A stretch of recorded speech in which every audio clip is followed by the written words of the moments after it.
వరదల కారణంగా ప్రజలు ఆస్తులు కోల్పోయారని బీమా పాలసీలు ఉన్నవారికి 10 రోజుల్లోనే క్లెయిమ్ను సెటిల్ చేయాలని బీమా కంపెనీలకు సీఎం చంద్రబాబు సూచించారు. విజయవాడ కలెక్టరేట్లో బ్యాంకర్లు బీమా కంపెనీల ప్రతినిధులతో ముఖ్యమంత్రి భేటీ అయ్యారు.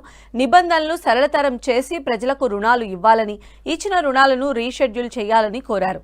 గ్రామ వార్డు సచివాలయాల్లో క్లెయిమ్ల కోసం దరఖాస్తు చేసుకునే అవకాశం కల్పిస్తామన్నారు.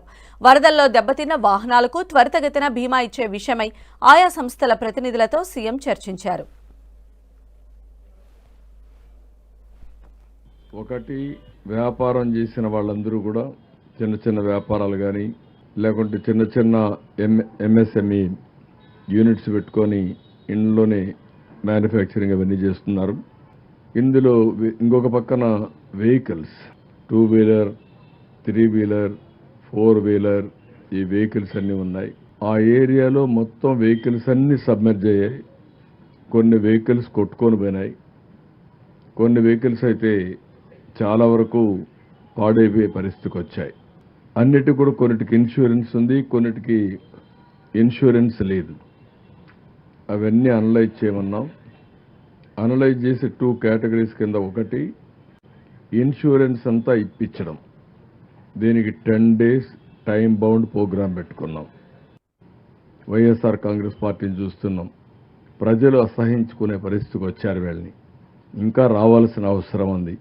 వీళ్ళ ప్రవర్తనతో ప్రజలకు అర్థమయ్యి వాళ్ళే అడుగుతున్నారు, మీకు బుద్ధి ఉందా, ఏం చేశారు చెప్పండి అని అడిగే పరిస్థితికి వచ్చేది. It is a good trend. ఎక్కడైనా సరే ఎలాంటి దుర్మార్గాన్ని సరిచేయాలన్నా అది ప్రజలకే సాధ్యం.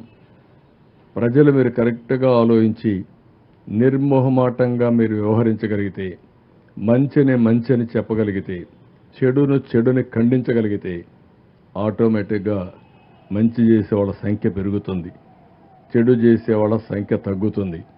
ఒకరిద్దరుంటే వాళ్ళ సమాజం నుంచి బహిష్కరించగలిగితే, ప్రజా జీవితంలో వాళ్ళకి స్థానం లేకుండా చేయగలిగితే ఇంకెలాంటి అరాచకాలు జరగవు. లేకపోతే ప్రజలను మభ్యపెట్టి అరాచకాలు చేయాలని చూస్తారు. ఒక 4 రోజులుగా రాత్రింబగళ్ళు నేను ఒక్కడనే కాదు, సీనియర్ ఆఫీసర్స్ అందరినీ ఫీల్డ్కి పంపించా. అందుకే నేను చెప్పా మీకు, ఇలాంటి వ్యక్తులు రాజకీయాలకు అర్హత లేని వ్యక్తులు. ముద్దులు పెట్టి లోపలికి పోయి 10 సార్లు చేతులు కడుక్కునే రకం ఇవి. అంటే ఇవన్నీ డ్రామాలు ఆడితే రాజకీయాలు రాణించలేరు. సిన్సియారిటీ ఉండాలి, మనస్సాక్షిగా పనిచేయాలి. ఇలాంటి వ్యక్తిని నేను చాలాసార్లు చెప్పాను. అతను ఒక స్ప్లిట్ పర్సనాలిటీ, ఒక సైకో. ఆయన అనుకున్నదే రైట్ అని మనం నమ్మిస్తాడు, మెస్ప్రిజం చేయడం, అదే మాట్లాడుతూ. ఇప్పుడు కూడా ఈ రోజు కూడా చూశాను నేను. మా ఇంటిని కాపాడుకోవడానికి ఆ పక్క వచ్చే నీళ్ళు ఈ పక్క పంపించానంట. Can you tell? బుద్ధి జ్ఞానం ఉందా? మీరు కూడా వినేవాళ్ళకి మీకు ఏమన్నా ఉందా? అలాంటి వ్యక్తులను సమాధానం చెప్పమని అడగడానికి మీకు మనసు వచ్చేదని అడుగుతున్నా. ఎందుకు అటువంటి చెత్త మనుషులతో స్పందించాలన్నా? బుడమేరు నది, అది ఒక వాగు, అది ఒక డ్రైన్కు నదికి డిఫరెంట్ తెలియని వాటిని ఏమంటాం? ఇంకా అలాంటి వ్యక్తిని మేము మాట్లాడుతున్నాం ఇప్పుడు.